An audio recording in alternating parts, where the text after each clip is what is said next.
Muy buenas tardes. Damos inicio a la sesión solemne de la Academia Colombiana de Historia, correspondiente a la conmemoración de la Batalla de Boyacá del día 12 de agosto del año 2025 a las 5 de la tarde. El siguiente es el orden del día. Primero, verificación del orden del día. Segundo, verificación del quórum. Tercero, Himno Nacional de la República de Colombia. Cuarto, informe de orden del presidente Armando Martínez Garnica. Quinto, proposición de duelo con ocasión del fallecimiento del académico honorario Rodolfo Segovia Salas. Sexto, informe conjunto de labores del presidente de la Academia y del secretario académico Camilo Gutiérrez Jaramillo, lectura a cargo del secretario. Séptimo, disertación del académico de número Fernando Mayorga García. Octavo, clausura a cargo del señor presidente.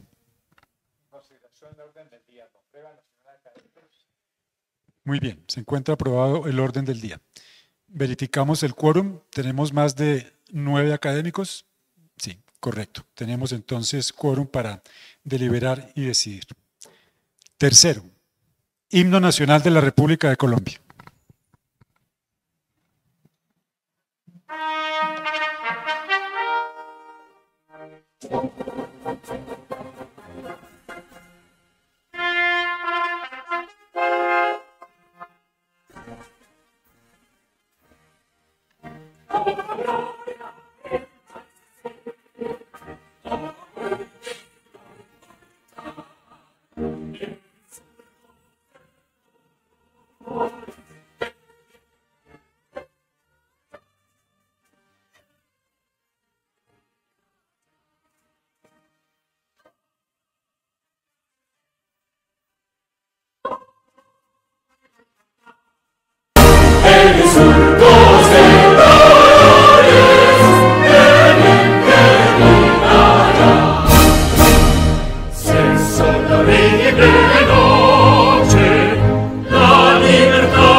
Muy bien. Punto número 4. Informe de orden del presidente de la Academia, doctor Armando Martínez Garnica. Gracias a todos.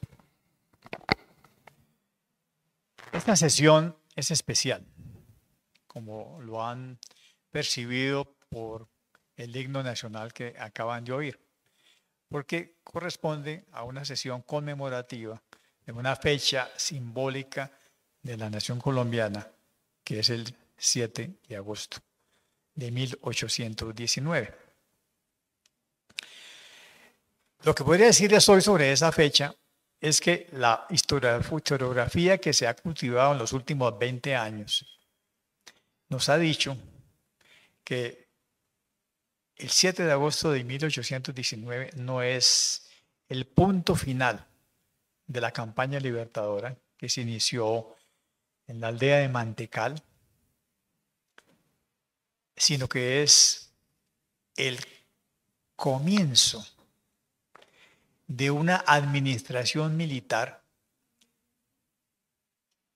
que se extendería desde la noche del 10 de agosto de 1819, cuando el libertador presidente de Venezuela descendió de su caballo en el antiguo Palacio de los Virreyes, hasta octubre de 1821, cuando tomó posesión como primer presidente constitucional de la nueva República de Colombia.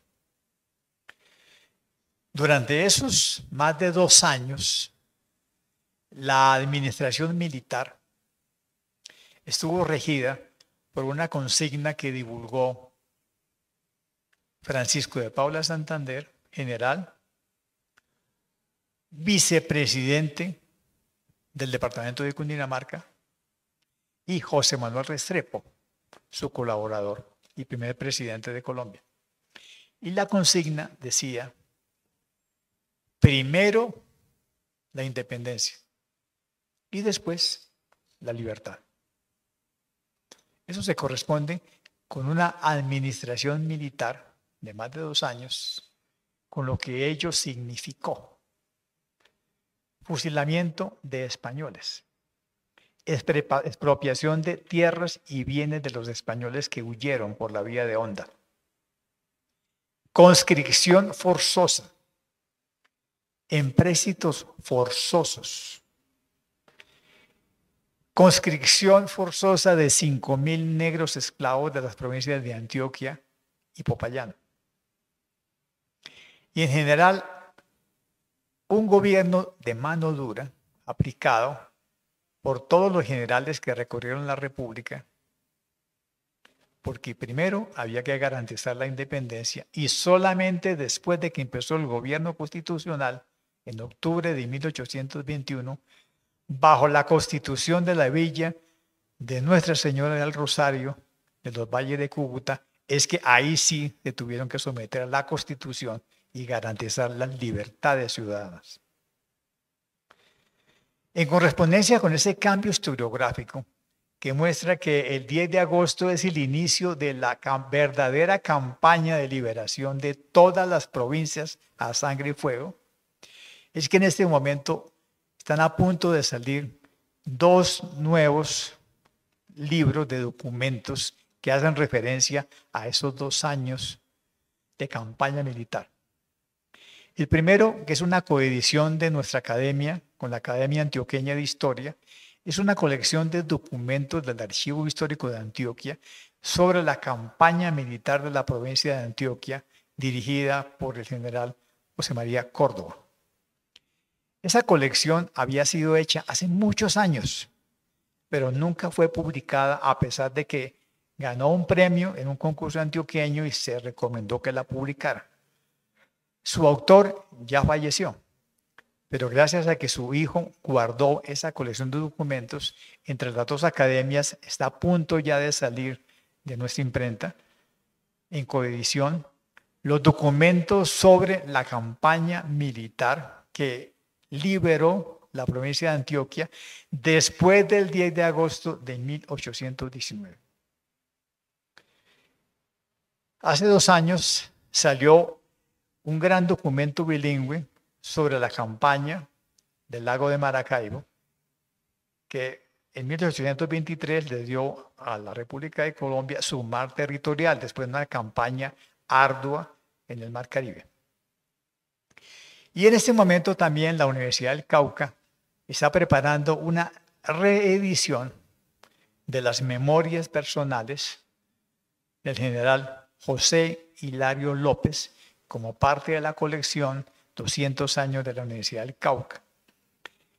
Y tomaron la decisión de reeditar las memorias del general López porque están dedicadas a lo que él hizo entre el 11 de agosto de 1819, cuando el general Bolívar le dio el rango de general y lo envió con el Ejército del Norte hacia Venezuela, a órdenes del general Carlos Sublet, hasta que terminó la campaña militar con la toma muy difícil de la plaza de Puerto Cabello. Esas memorias de López, con una nueva con un nuevo prólogo publicado por la Universidad de Caldas, más los documentos sobre la campaña militar de Antioquia de los años 20 y 21, nos están mostrando que la batalla de Boyacá realmente fue el inicio de la creación del Ejército del Norte y del Ejército del Sur, que salieron en las dos direcciones junto con la columna de Antioquia a liberar las provincias que seguían bajo el dominio del Imperio Español y que se prolongarán durante estos 2 años e inclusive 2 años más en el caso de la provincia de Pasto y la provincia de los Pastos, con todo lo que significó de destrucción de vidas humanas, saqueo de bienes, robo de equinos, asesinatos en los caminos, todo lo que se ha narrado, pues ahora tenemos una nueva visión que muestra cuál fue el verdadero significado militar de la batalla de Boyacá.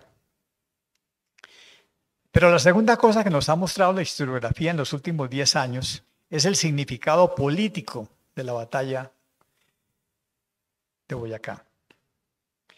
El significado político es que gracias a que se ganó esa batalla inicial, no final, el general Bolívar pudo regresar en septiembre de 1819 a Santo Tomás de Angostura, donde estaba reunido el Congreso de las Provincias de Venezuela,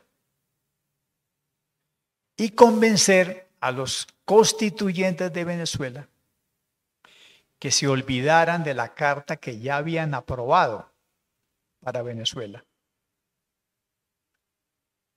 y empezaran a construir una nueva carta. No para Venezuela, sino para un invento del Libertador que se llamó la República de Colombia. Gracias a que él ganó la batalla de Boyacá, pudo convencer a los constituyentes con la ayuda de Francisco Antonio Sea y aprobar el 17 de diciembre de 1819 en Angostura, en el seno del Congreso de Venezuela, la ley fundamental de la República de Colombia, y convocar a las elecciones para seleccionar a los diputados que acudieron a la villa del Rosario de Cúcuta en 1821 y aprobaron la primera constitución de la República de Colombia, que es la Carta de Cartas, porque a partir de esa estructura se han hecho todas las demás constituciones que hemos tenido. El Congreso de Cúcuta decidió por votación que el primer presidente constitucional sería el general Simón Bolívar, que apenas era presidente de Venezuela cuando llegó a Santa Fe el 10 de agosto de 1819. Y por una votación muy cerrada, que se repitió muchas veces, contra su contrincante, el general Antonio Nariño, ganó la vicepresidencia el general Francisco de Paula Santander, precisamente nacido en la villa del Rosario de Cúcuta.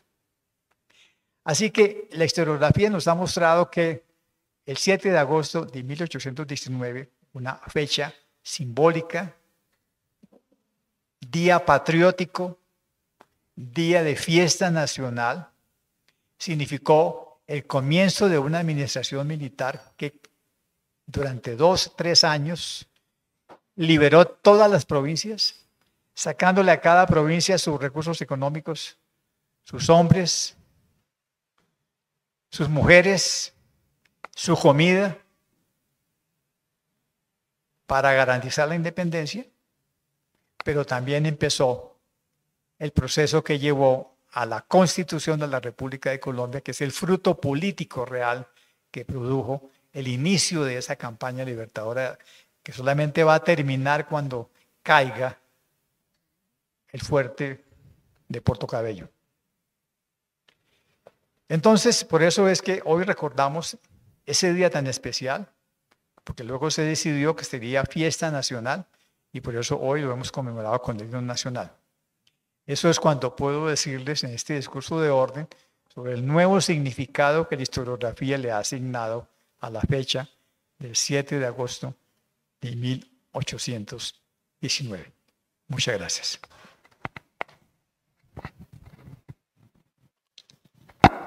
Muy bien, muchas gracias, señor presidente. Pasamos entonces al quinto punto que tiene que ver con la proposición con ocasión de la muerte del académico honorario Rodolfo Segovia. La proposición dice aquí, así: la Academia Colombiana de Historia, considerando que a sus 89 años falleció en Bogotá el día 29 de julio del año 2025 el académico honorario Rodolfo Segovia Salas, que el académico Segovia Salas obtuvo el título de ingeniero químico en la Universidad Massachusetts Institute y el título de máster en Historia de la Universidad de California, Berkeley, y además adelantó estudios de desarrollo económico en el Instituto Internacional de Desarrollo en París.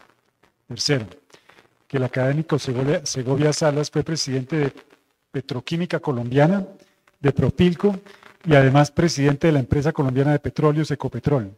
Fue designado como ministro de Obras Públicas y Transporte. Fue elegido senador de la República. Fue miembro del Consejo Directivo de la Universidad de los Andes, del Consejo Directivo de Fedesarrollo y del Consejo Directivo de la Universidad de Cartagena. Cuarto, que el doctor Segovia fue miembro correspondiente de la Academia de Historia de Santa Cruz de Mompox y miembro de número de la Academia Colombiana de Ingeniería. Quinto, que el académico Segovia fue galardonado con la Orden de la Cruz de Boyacá en la categoría de Gran Oficial. Que el historiador Rodolfo Segovia publicó varios libros sobre la historia, las fortificaciones de Cartagena de Indias, Estrategia de Historia, Cartagena en tiempos del convento de Santa Teresa, 105 días, el sitio de Pablo Morillo, Cartagena de Indias, además de la inclusión de varios de sus artículos en diferentes publicaciones periódicas. Se agregan sus estudios sobre el tema del hundimiento del galeón San José en 1708. Que el día 27 de noviembre de 1985 fue elegido como miembro correspondiente de la Academia Colombiana de Historia y el día 5 de diciembre de 2017 tomó posesión como académico de número de la corporación. Se desempeñó como presidente de la Academia para el periodo 2022. Tomó posesión como académico honorario el día 12 de noviembre del año 2004. Por las razones que se dan expuestas, la Academia Colombiana de Historia acuerda. Artículo primero. La Academia Colombiana de Historia lamenta de la manera más sincera el fallecimiento de su académico honorario, ingeniero Rodolfo Segovia Salas, y evoca su memoria con respeto y admiración por su talento y su contribución a esta corporación. Artículo segundo. Artículo tercero. Enviar copia de esta proposición a la familia del académico fallecido con un mensaje de condolencia. Artículo cuarto. Publicar en el Boletín de Historia de Antigüedades en la sección Vida Académica el texto de la presente proposición. Dada en Bogotá los 12 días del mes de agosto del 2025. Presidente Armando Martínez Garnica, secretario académico Camilo Gutiérrez Jaramillo. La proposición de homenaje a nuestro expresidente Rodolfo Segovia. Al ser aprobada, entonces tenemos que hacer el minuto de silencio que fue aprobado.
Muy bien. Pasamos al punto número sexto, que tiene que ver con el informe conjunto de labores del presidente de la academia y del secretario académico, lectura a cargo del secretario. Previamente me permito señalar que se fijó la fecha del día 12 de agosto para llevar a cabo esta sesión de carácter solemne y estatutaria, en la cual se conmemora la batalla de Boyacá en vista de que en el mes de julio tuvimos 2 sesiones seguidas en los 2 últimos martes de ese mes por las razones que fueron informadas en su momento. Consecuencia, me permito poner a consideración de los miembros de la Academia Colombiana de Historia el presente informe que da cuenta de las actividades realizadas por la corporación entre el mes de agosto del año 2024 y el mes de agosto del 2025, en una tradición que se remonta a los tiempos de la creación de la Academia. De esta suerte me refiero a las reuniones de la Asamblea llevadas a cabo en este lapso, a las conmemoraciones y un breve recuento de la vida académica con los obituarios de los académicos fallecidos, así como una breve reseña de los matices y pormenores administrativos. Estas labores se han llevado a cabo en el marco del primer año del periodo estatutario de la actual mesa directiva. Presidente Armando Martínez Garnica, vicepresidente Alberto Gómez Gutiérrez, secretario académico Camilo Gutiérrez Jaramillo, tesorero Rodrigo Llano Izaza, coordinador de biblioteca Jorge Morales Gómez, director de publicaciones encargado Roberto Lleras Pérez. Primero, sesiones ordinarias y solemnes. Actualmente, gracias a la cobertura que ofrece la red de Internet y el ciberespacio, la Academia ha podido ampliar su cobertura mediando la virtualidad por fuera de la capital de la República. Además de vincular las academias departamentales de historia y centros de historia local, la cobertura se ha extendido a la red de historiadores de Colombia, Redicol, y a la Asociación Colombiana de Historiadores, a los profesores y a los estudiantes. Prestigiosos historiadores han traído a las 22 sesiones y 5 actividades adicionales de la Academia varios temas mostrando las nuevas tendencias historiográficas. Se mencionan a continuación cada una de las sesiones en orden cronológico. Voy a referirme a cada una de las sesiones en forma muy sumaria en vista de que son 22, solamente menciono la fecha y la actividad que se llevó a cabo en aras de la brevedad.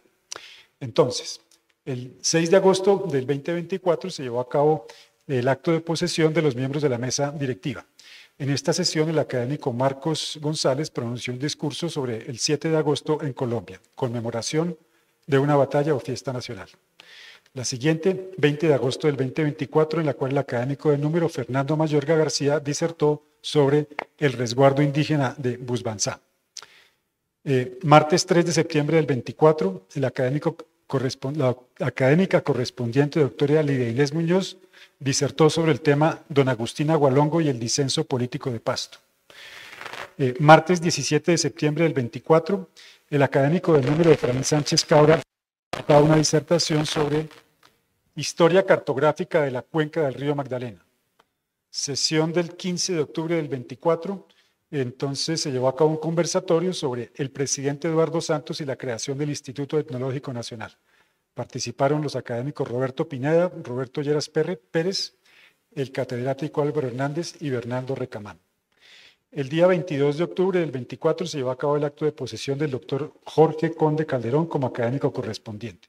Disertó sobre el general José Padilla.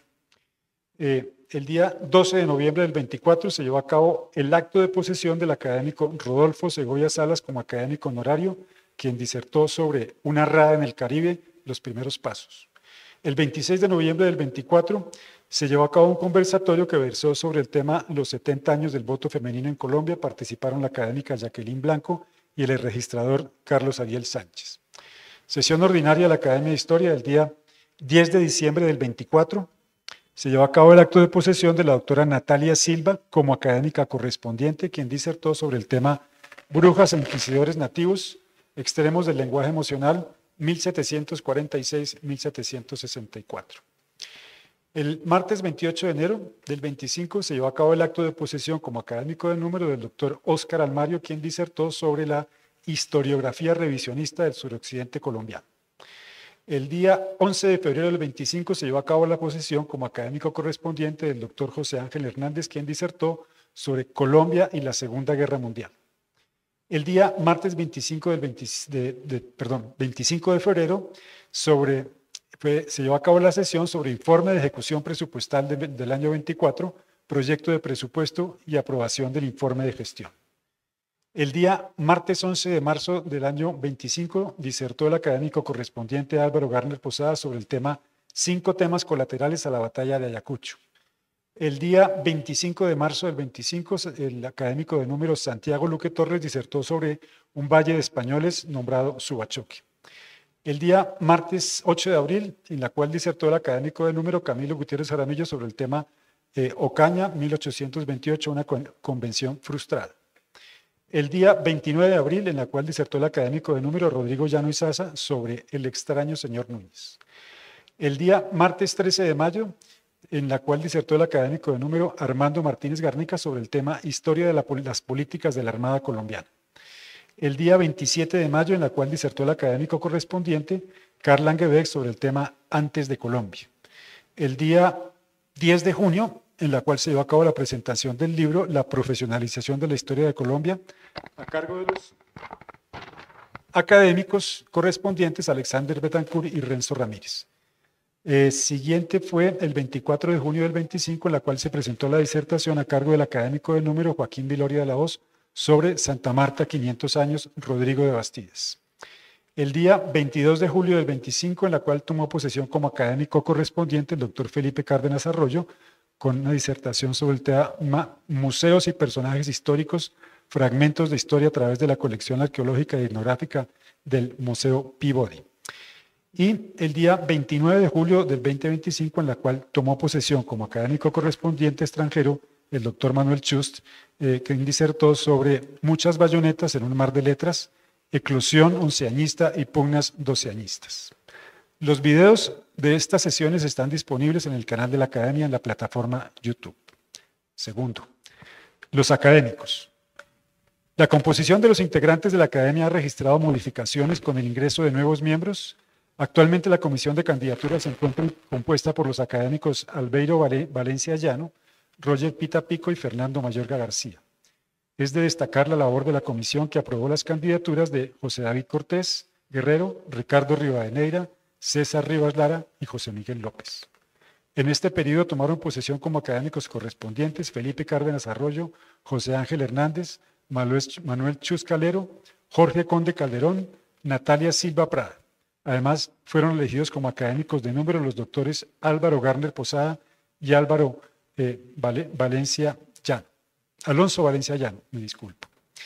En este periodo fue ascendido a la calidad de honorario el doctor Rodolfo Segovia Salas. Importa señalar que en este periodo deploramos el fallecimiento del académico de número Carlos José Reyes, del académico honorario doctor Rodolfo Segovia Salas y del académico correspondiente Enrique Santos Molano. En tercer lugar, las representaciones. La Academia Colombiana de Historia tiene asiento en varias entidades en vista del carácter de órgano consultor del Gobierno Nacional que ostenta. Gracias. De esta suerte, ante el Colegio Máximo de las Academias Colmagno representa el doctor Alberto Gómez Gutiérrez. Ante el Consejo Nacional de Patrimonio y el Comité Filatélico nos representa el doctor Rodrigo Llano y Sasa. Ante la Junta Directiva del Archivo General de la Nación nos representa el doctor Roger Pita Pico. Ante el Comité Evaluador de los Documentos del Archivo General de la Nación, el académico de número Ricardo Esquivel, y ante el Consejo Nacional de Cultura nos representa el doctor Marcos González Pérez. Cuarto, actividades académicas. Si bien la Academia adelanta sus actividades mediante las sesiones quincenales de las cuales se dio cuenta más arriba, se llevaron a cabo actividades e intervenciones que se individualizan a continuación. El 13 de mayo, un delegado de la Academia participó junto con algunos de los miembros de Colmac en un encuentro convocado por el Ministerio de Ciencia, Tecnología e Innovación, en el cual se buscaron acercamientos entre ese despacho y las academias para desarrollar actividades en el campo científico. El día 4 de julio, la Academia participó en el lanzamiento de la llamada Caminata por la Ruta Libertadora, evento que tuvo lugar en la sede de la Casa de Boyacá en Bogotá. Allí se pronunció un discurso redactado por el presidente Armando Martínez Garnica sobre el tema de lo sucedido luego de la batalla de Boyacá. La Academia fue invitada a participar en un foro promovido por la Corte Constitucional. El evento tuvo lugar el 7 de marzo en el Aula Mutis del Colegio Mayor de Nuestra Señora del Rosario. El foro versó sobre el constitucionalismo antes de la República y la Academia participó con el tema del origen de nuestras instituciones desde las capitulaciones de Santa Fe. El día 13 de mayo se llevó a cabo en la sede de la Academia Colombiana de Historia una reunión a la cual asistió el viceministro de Educación junto con algunos miembros de su equipo, así como de algunos de los representantes de las academias ante Colmac, con el propósito de visibilizar y presentar las actividades misionales de cada una de las academias. Esta reunión se repitió con la asistencia del viceministro en el mes de julio en la sede de la Academia Colombiana de Ciencias Exactas, Físicas y Naturales para hacerle seguimiento al acordado en la reunión inicial. Los días 23 y 24 de julio se llevaron a cabo las cuartas jornadas académicas del Congreso Americano de la Libertad, al cual asistieron representantes de las Academias Nacionales de Historia de los Estados Latinoamericanos, junto con otras personalidades del mundo académico. El tema central del Congreso fue la conmemoración que se llevará a cabo el próximo año del bicentenario de la reunión en Panamá del llamado Congreso Anfictiónico.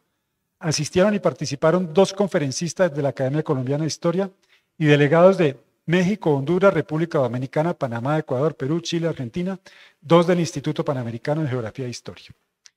El día martes 10 de diciembre se llevó a cabo en la sede de la Academia Colombiana de Historia una ceremonia con ocasión de la conmemoración del bicentenario de la Batalla de Ayacucho.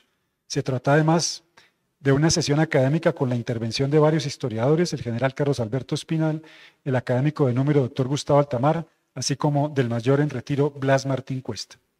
El día 18 de julio se llevó a cabo la tradicional ceremonia de homenaje a los mártires de la independencia con una misa en la iglesia de la Veracruz, sede del Panteón Nacional. El discurso de orden estuvo a cargo del académico de número doctor Gustavo Altamar Laiseca. El 10 de diciembre se llevó a cabo la sesión ordinaria de la academia, en la cual se llevó a cabo el anuncio del nombre del ganador del Premio Nacional de Historia de la Academia Colombiana de Historia con el trabajo denominado Revolución Musical, Oro de Marmato y Relatos de Campamento antes y en la Batalla de Ayacucho. El ganador fue el académico correspondiente Álvaro Garner Posada. 18 de noviembre, la Academia Colombiana de Historia ofreció en la ciudad de Mariquita, en la sede de la segunda expedición botánica, un almuerzo a los miembros de Colmac, en la cual se llevó a cabo la sesión ordinaria de esa entidad y además se llevó a cabo la presentación del libro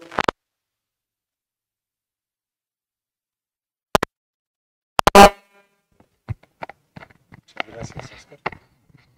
Muy bien, sí, mucho mejor. A cargo de su autor, el académico de número y vicepresidente de la corporación, doctor Alberto Gómez Gutiérrez. En el mes de octubre, entre los días 4 y 7, tuvo lugar en España un significativo evento, el Encuentro de Academias Hispanoamericanas de la Historia. En este evento, la Academia Colombiana de Historia estuvo representado por su presidente Armando Martínez Garnica y su vicepresidente Alberto Gómez Gutiérrez. El encuentro fue inaugurado por Su Majestad el Rey Felipe VI de España. El tema que convocó a las academias fue el de una historia compartida y sus academias. La academia participó además en el foro convocado por Colmac sobre el tema de la inteligencia artificial, el cual tuvo lugar en el mes de noviembre en la sede de la Academia Colombiana de Medicina. La academia participó con la lectura de una ponencia denominada Una nueva historia en nuestra historia, la inteligencia artificial. El académico correspondiente Jesús Alberto Navas Sierra se encuentra gestionando un proyecto que consiste en la creación de la academia de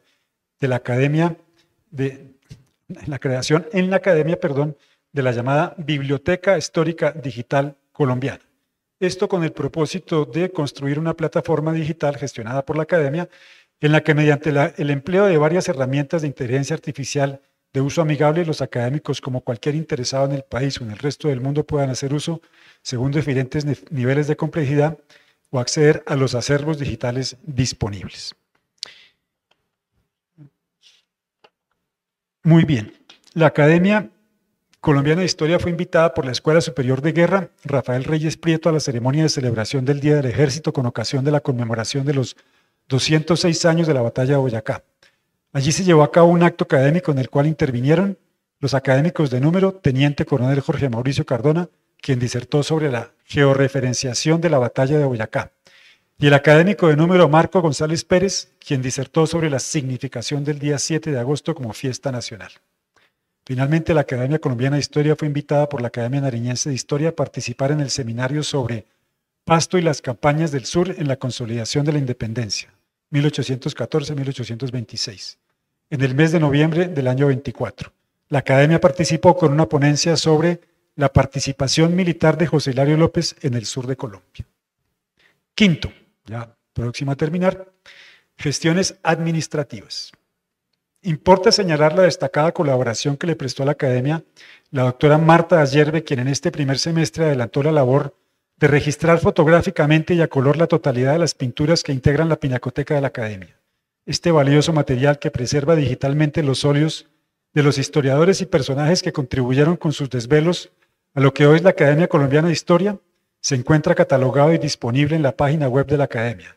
Muy generosamente la doctora Ayerbe adelantó esta labor sin costo para la corporación. Importa destacar, en primer lugar, lo ocurrido con el proceso judicial promovido por la Academia ante el juez civil del circuito de la ciudad de Mariquita, con el propósito de recuperar la posesión sobre el lote de propiedad de la Academia en esa localidad. Se trata de varios ocupantes que en un primer proceso demandaron a la Academia con el ánimo de adquirir la propiedad mediante la prescripción adquisitiva de dominio. Este proceso resultó favorable a la Academia, razón por la cual se inició el actual proceso. En este proceso, el juez civil del circuito de Mariquita de primera instancia falló a favor de la Academia ordenando la entrega del inmueble a la Academia.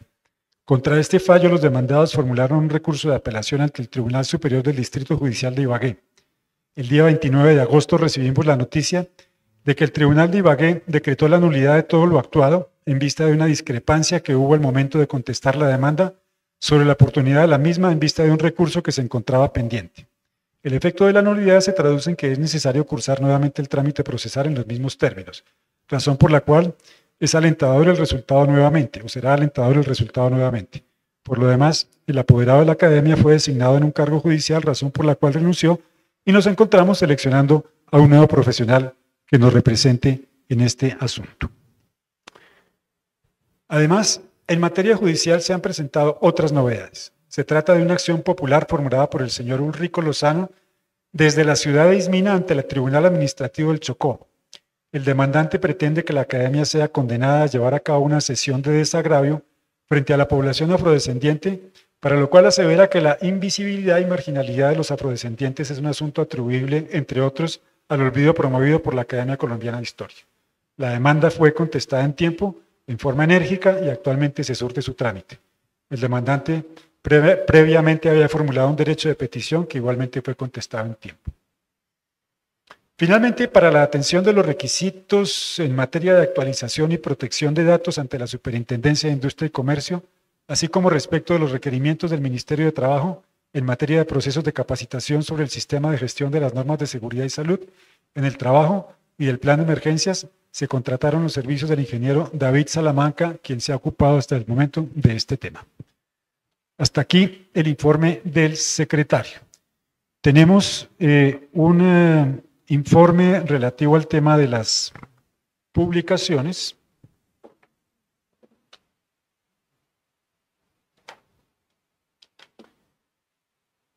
Presentado por el académico Roberto Lleras Pérez en torno a las publicaciones que ha llevado a cabo la Academia en este lapso.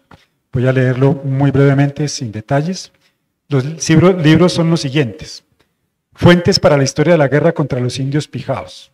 Segundo, Entre la guerra y la paz, el general Trujillo, de Alonso Valencia Llano.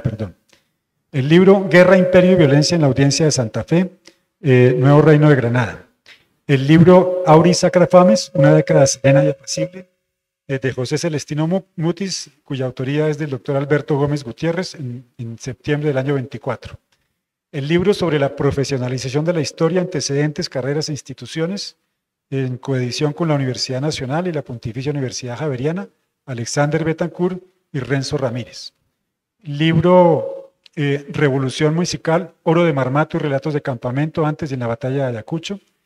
Tenemos el Boletín de Historia de Antigüedades de número 879, el libro Diarios de la Guerra del Sur en la Independencia de Colombia, 1819-1822, compilado por Luis Hermin Prado, Roger Pita y David Fernando Prada. Adicionalmente, en proceso y próximo a salir está la historia documentada de la campaña militar de los patriotas en la provincia de Antioquia, autor José Rodríguez, en coedición con la Academia Antioqueña de Historia. El informe del Comité Especial del Parlamento Británico sobre Putumayo, junto a las actuaciones del Comité Acta, Testimonios y Apéndices, traducción de Felipe Cárdenas Arroyo y Margarita Cárdenas, y próximo a salir el Boletín de Historia de Antigüedades número 880. Y muy brevemente voy a dar lectura al informe presentado por el doctor Jorge Morales Gómez, encargado de la biblioteca, que dice lo siguiente: informe de gestión enero-agosto del 25 de la Biblioteca de la Academia Colombiana de Historia. Primero, se ha continuado la actualización de obras de la colección con las modalidades de canje y compra. Para ver en detalle lo adquirido en tal periodo, véase el anexo. Se culminó la organización de las revistas históricas, universitarias y académicas colombianas. Hay que aclarar que se trata ante todo de las colecciones existentes en la hemeroteca, pues hay algunos títulos que están en la biblioteca. Se procedió a la división alfabética y al listado impreso y digital por estantes. Los trabajos de grado de los estudiantes del curso superior de Historia de Colombia están para su división alfabética laminada. Ya hay copia en USB, esos textos son de muy diversa calidad, pero de todos modos hacen parte de la producción de la Academia Colombiana de Historia. La asistente Valentina Alvarado ha organizado publicaciones periódicas como El Mosaico y ha concluido esa tarea respecto de la Biblioteca de Historia Nacional. En la actualidad selecciona la existencia de duplicados de la donación de Rodrigo Llano Izaza y el sellamiento de los títulos no duplicados. Sigue el canje y donación a diversas entidades, entre ellas se pueden mencionar la Casa de la Cultura del Socorro, Patronato Colombiano, la Casa de la Cultura de Betulia, la Casa de la Cultura de Tabio y la Casa de la Cultura de Honda. Últimamente empezó a hacer su pasantía el estudiante de la Universidad Javeriana. Está revisando y describiendo el contenido del llamado Archivo Mosquera. Muchas gracias, José Alejandro. Por lo demás, continúan los trabajos cotidianos de atención y de consulta por diversos medios, incluyendo lo presencial.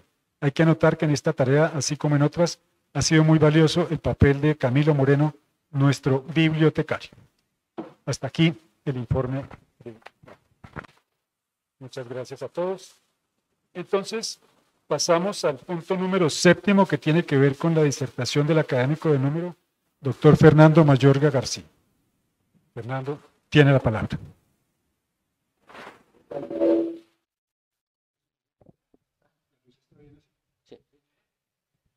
Señor presidente, señores integrantes de la mesa directiva, colegas académicos, invitados especiales. Cuando pensamos con el presidente en ubicar esta charla, que he venido preparando, como ustedes verán, de tiempo atrás, en la sesión del día de hoy,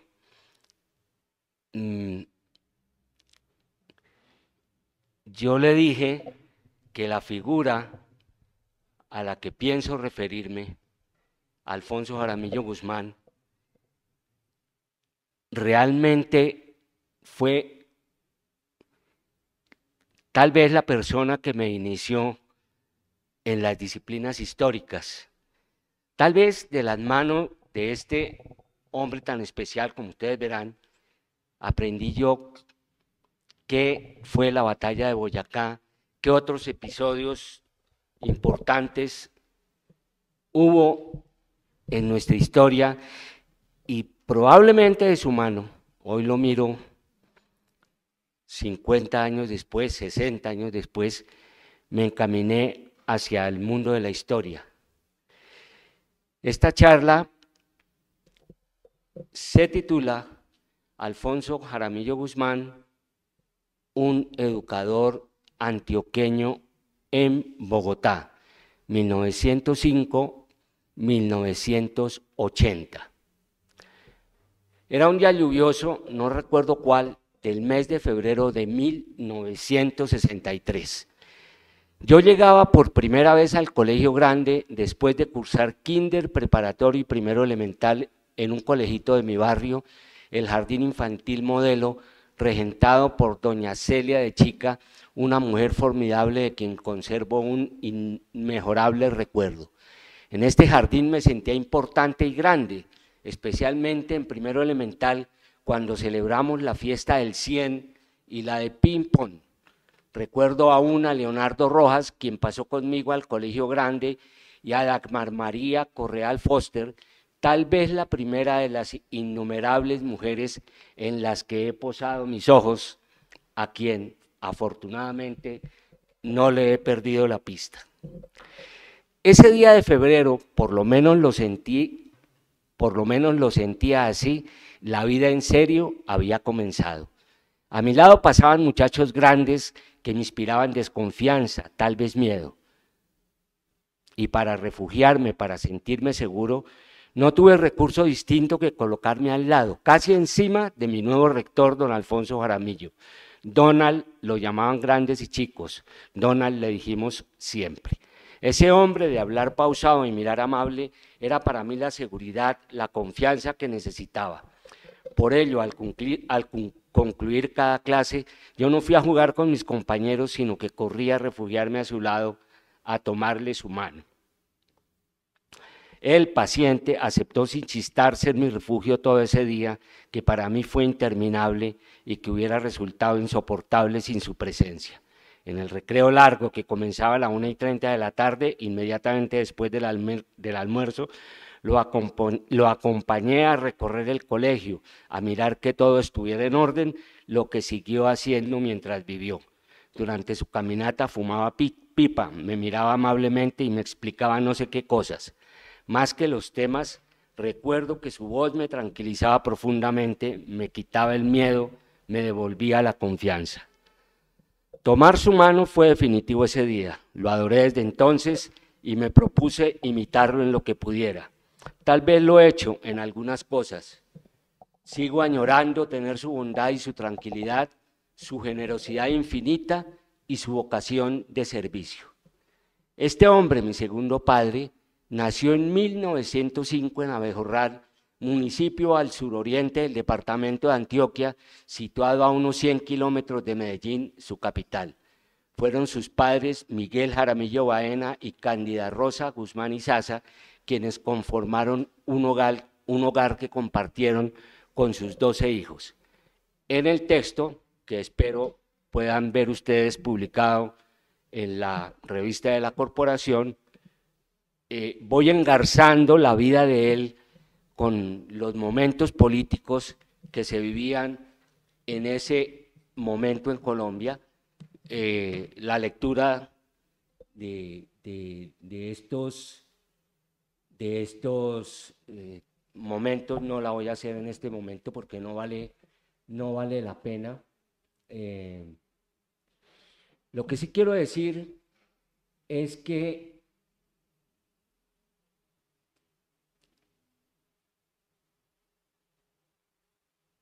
y aquí lo digo, que para llevar adelante lo acordado en el Acto Legislativo 3 de 1910, el escogido fue Carlos C. Restrepo, incansable luchador por la concordia nacional y jefe de la denominada Unión Republicana, que llegó al poder en un momento en el que Colombia unida, a los 100 años de su primera independencia, creyó que la concordia nacional era posible. ¿Y por qué leo esto? Porque años después, al preguntársele su filiación política, don Alfonso señalaría que era republicano, no liberal ni conservador, republicano. Nuestro personaje adelantó sus primeros estudios en el Liceo Manuel Canuto Restrepo de su pueblo natal, en donde entabló amistad con Julio Duque, su compañero desde entonces en muchos espacios a lo largo de sus vidas. Allí concluyó lo que por entonces se denominaba bachillerato inferior, que se obtenía al concluir el cuarto año. Contaba años después que hizo en febrero de 1921, una vez terminados sus estudios, el viaje a pie hasta Medellín, caminando descalzo a ratos, con su único par de zapatos colgados al cuello para evitar su desgaste en el trayecto. Los estudios para terminar bachillerato y los de pedagogía los adelantó en la Escuela Normal de Institutores de Antioquia, donde recibió el grado de maestro superior en noviembre de 1924. Aquí se señala quiénes fueron sus compañeros, quiénes fueron sus profesores, pero ya digo que en 1925 trabajó como director del Colegio de Santa Bárbara. El año siguiente lo hizo en la Normal y a su fin vine a conocer a Bogotá. Su periplo durante 1927 y 28 puede seguirse en sus propias palabras, conforme a las cuales trabajé con devoción intensa en la Escuela de Ciegos y Sordomudos con inolvidables amigos. Dirigí al mismo tiempo las 17 escuelas dominicales de obreros en mi calidad de vicepresidente de la Juventud Católica. Escribía para La Defensa y dirigía la página histórica. Fui entonces designado miembro secretario de la Academia de Historia, habla de la de Antioquia. Los años 29 y 30 fui inspector de las escuelas de Medellín y en el 31 inspector de la provincia del Centro. Desaparecida de las inspecciones, seguí prestando el servicio de honor y volví a la escuela de ciegos. Fui llamado en el 32 por el doctor Julio César García a ser parte del curso de información que creó el doctor Olaya Herrera a la sombra del gimnasio moderno y que fue la base de la Facultad de Educación. Fui alumno consagrado y como tal obtuve el premio de ir a continuar estudios en la Universidad Libre de Bruselas y en el curso de niños anormales de la provincia de Brabante. Me asocié allí al trabajo en la Escuela Normal de Uccle, dirigida por la esposa y las hijas del doctor Ovidio de Crolí. Regresó a Colombia en 1935 a recibir la rectoría de la Escuela Normal, regida desde 1906 por los hermanos cristianos. El dolor de dejarla, dijo el hermano León, superior de la comunidad, al entregarla al secretario del ministerio, es el verla confiada a un hermano cristiano de levita. En sus propias palabras, los últimos 6 meses del año 36 dirigí la Escuela Normal de Barranquilla. Y como vicerrector estuve los 8 años siguientes en el gimnasio moderno. Tuve allí la gracia de compartir con fe y entusiasmo la misión con don Agustín Nieto Caballero, don Tomás Rueda Vargas, don Daniel Samper Ortega y el doctor Julio Carrizosa Valenzuela. Esos años, decía, son para mí timbre de legítimo orgullo.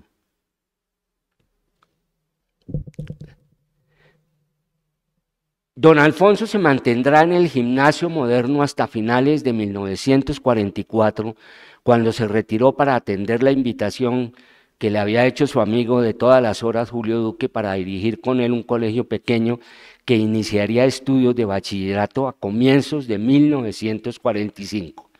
Su retiro no debió ser fácil, pues se producía muy poco tiempo después del nacimiento de sus hijos mellizos. El colegio Duque tuvo una cortísima existencia.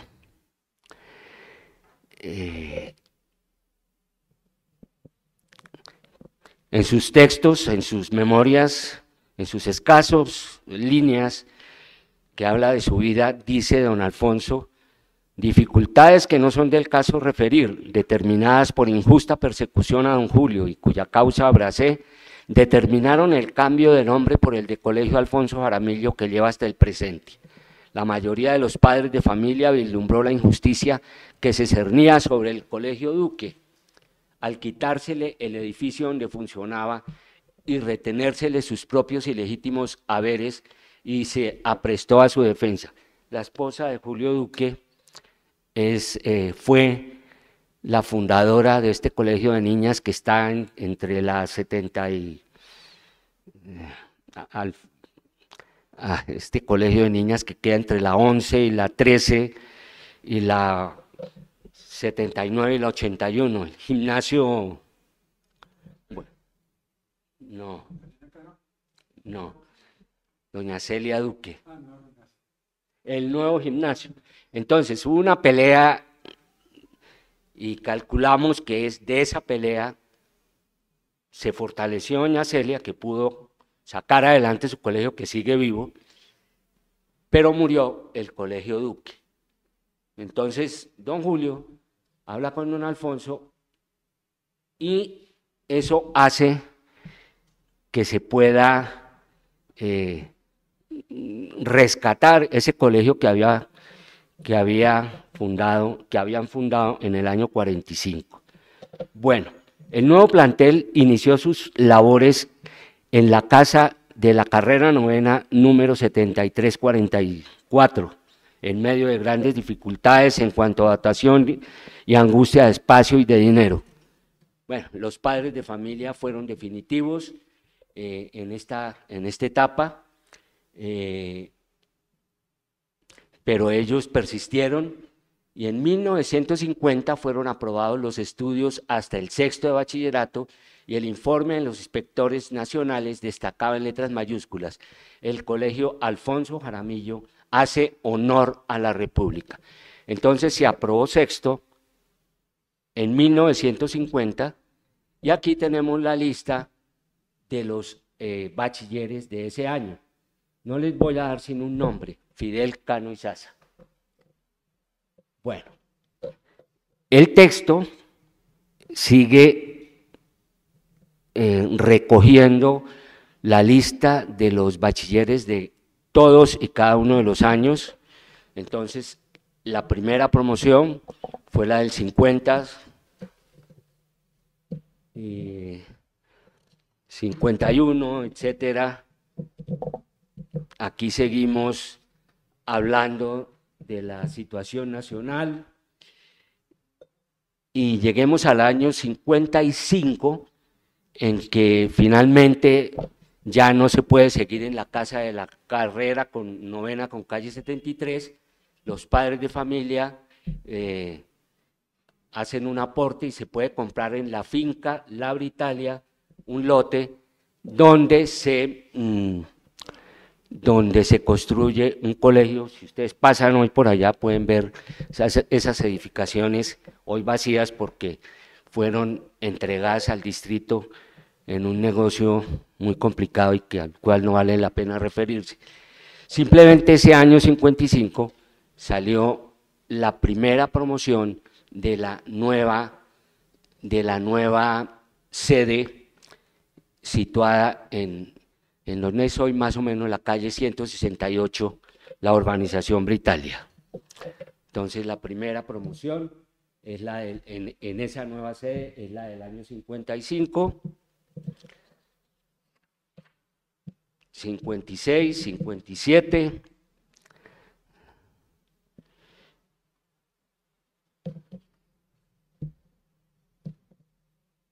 ...58, 59... Diego Córdoba Zuleta, año 1960. José Manuel Carreño Bosnell. Bueno, es interesante porque empieza uno a ver figuras de la vida nacional. Federico Naranjo Mesa. Abel Naranjo estuvo muy pendiente del colegio y sus dos hijos, tanto Federico Naranjo como Vladimiro Naranjo, fueron egresados del colegio en 1959. Bueno, aquí están entonces los resultados, los egresados del 60, del 61, y llegamos 62, y aquí hay un subtítulo que dice mi llegada al colegio. Cuando llegué en 1963 al colegio a cursar segundo elemental, pude ver que tres pilares lo sostenían: don Alfonso Jaramillo Guzmán, su rector; don Julio Duque, encargado de la parte administrativa de la institución; y don Marcos Gómez, prefecto de disciplina. Marcos era un sabio matemático nacido en Málaga, Santander, que vivía con su familia dentro de las instalaciones del colegio. Don Alfonso y don Marcos se habían distribuido los papeles de la obra perfectamente. Don Alfonso representaba la bondad y la dulzura, a la vez que don Marcos era sinónimo de dureza y exigencia. Hoy creo que siempre estuvieron de acuerdo para obtener de cada uno de nosotros lo mejor que podíamos dar, apretando y aflojando en los momentos precisos. Qué difícil y admirable tarea.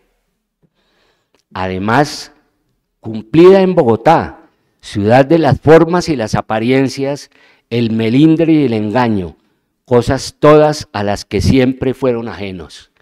En efecto, provincianos profundos, nunca dejaron de ser fieles a sus regiones de origen, Antioquia y Santander, modeladoras de mi carácter.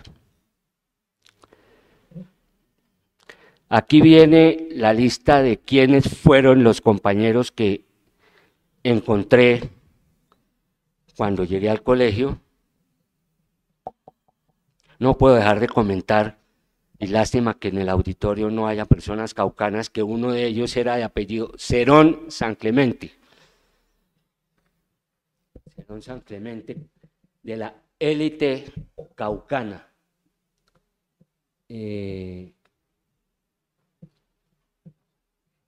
11 nuevos alumnos nos matriculamos este año.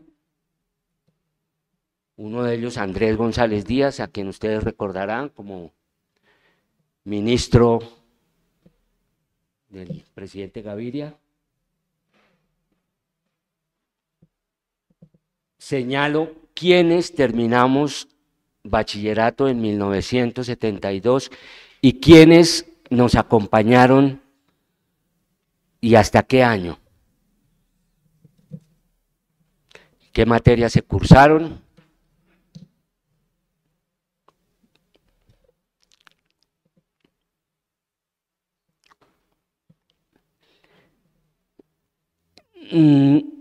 A continuación, los egresados de bachillerato de ese año, de mi primer año en el Jaramillo,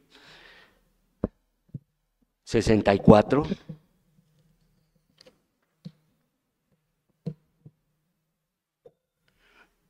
¿Quiénes fueron los bachilleres? ¿Quiénes fueron mis nuevos compañeros en 1965? ¿Quiénes concluyeron con nosotros en 1972?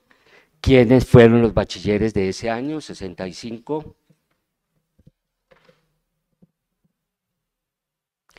66. Y en el año 67, ¿quién les habla? Empieza bachillerato. ¿Quiénes egresan como bachilleres ese año?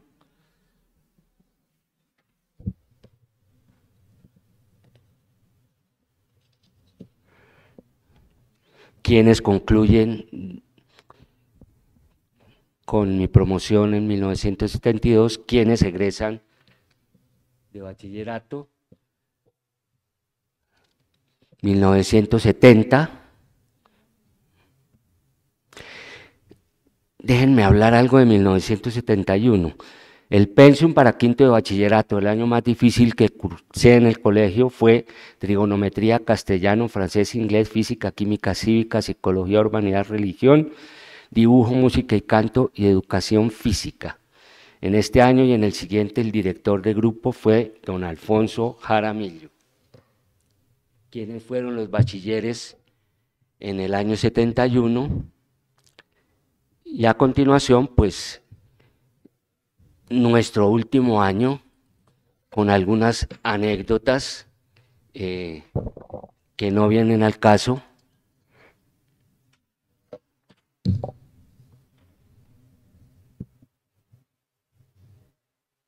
Estamos a finales de 1972 y aquí viene un subtítulo que dice Los años finales, donde yo ya en la universidad, estudiando Derecho, me alejé un poco del colegio, viene la lista de bachilleres del año 73, 74, 75, 76, 77 y 78.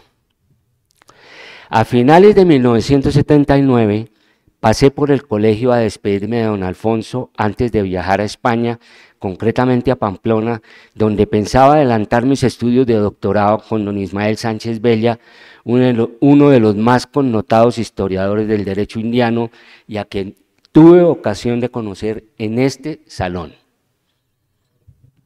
estando don Camilo en ese momento. Lo vi cansado, fatigado, pero nunca me imaginé que su salud estuviera tan deteriorada. Estamos hablando de finales de 1979.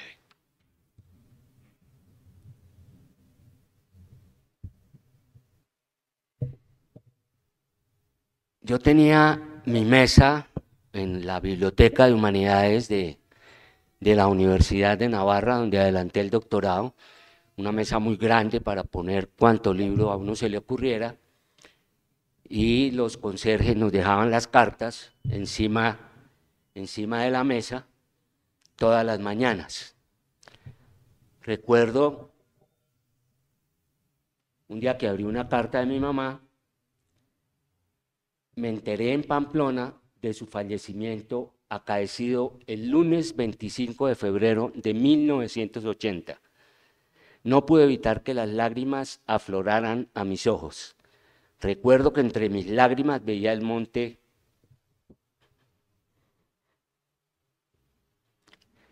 Aralar a lo lejos.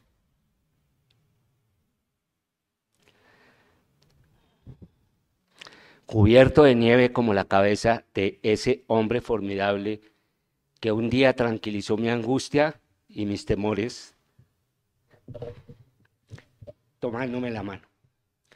Habían pasado 17 años desde ese lluvioso primer día de Colegio Grande. Les agradezco mucho, primero al señor presidente, por haberme permitido contar estas cosas, que como ustedes se han dado cuenta son cosas del alma, y contarlo aquí en este sitio tan especial para mi vida. Les he hablado hoy de que fue mi segundo padre en el recinto donde conocí a quien se convirtió en el tercero. Esta querida sala de la Academia Colombiana de Historia. Muchas gracias.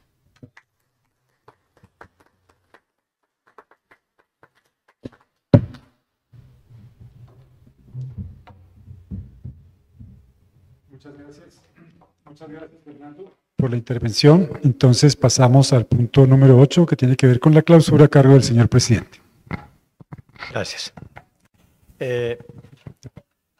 Olvidé mencionar que hace 2 semanas la Academia Colombiana de Historia le entregó al país todos los diarios de los ejércitos del sur que llegaron hasta Pasto, en una compilación que hizo 2 historiadores de la Universidad del Cauca y nuestro Roger Pita, para que los académicos sepan que esa nueva obra voluminosa ya está disponible y que complementa lo que hemos dicho del significado de la batalla de Boyacá y del 7 de agosto.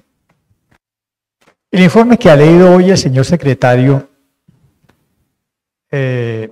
corresponde al tercer año de la Junta Directiva que ha llevado la Academia y anuncia el comienzo del último año de la Junta Directiva actual, con la cual he trabajado con un gran placer. Así que el año entrante tendremos elecciones y el 7 de agosto tomará posesión una nueva Junta Directiva, porque la sabiduría de los estatutos nuevos impide que haya reelección más de una vez. De modo que vamos a estrenar Junta Directiva el año entrante. En el año que nos queda, seguiremos con las políticas de esta Junta Directiva, agradeciendo, por supuesto, a quienes me han acompañado. Para empezar, mi flamante vicepresidente y canciller, Alberto Gómez Gutiérrez, sin el cual muchas cosas no se pudieron hacer. A nuestro gran tesorero, Rodrigo Llano, que por sus compromisos profesionales no nos puede acompañar hoy. A Roger Pita y a Camilo, que sí podrá seguir porque apenas está en su primer periodo. Y a nuestros bibliotecarios, a Pablo y actualmente al doctor Morales, a Camilo. Y seguiremos con nuestras políticas. Primero, seguir insistiendo con un nuevo abogado en la recuperación de los lotes de Mariquita. No vamos a desfallecer. Hemos pagado los prediales puntualmente. Estamos al día y en conversaciones con la señora alcaldesa y con un nuevo abogado persistiremos contra los invasores de un lote que tenemos hace 122 años en Mariquita. Seguiremos persistiendo en la renovación de los académicos correspondientes. La academia con figuras con título doctoral de todas las universidades del país. Un empeño que empezó Rodolfo Segovia y que nosotros continuamos. Y eso se seguirá llenando de profesionales de la historia, así como de grandes profesionales que cultivan la historia a pesar de que tengan otras profesiones. Eso seguirá siendo permanente. Seguiremos fortaleciendo la academia y la hemeroteca.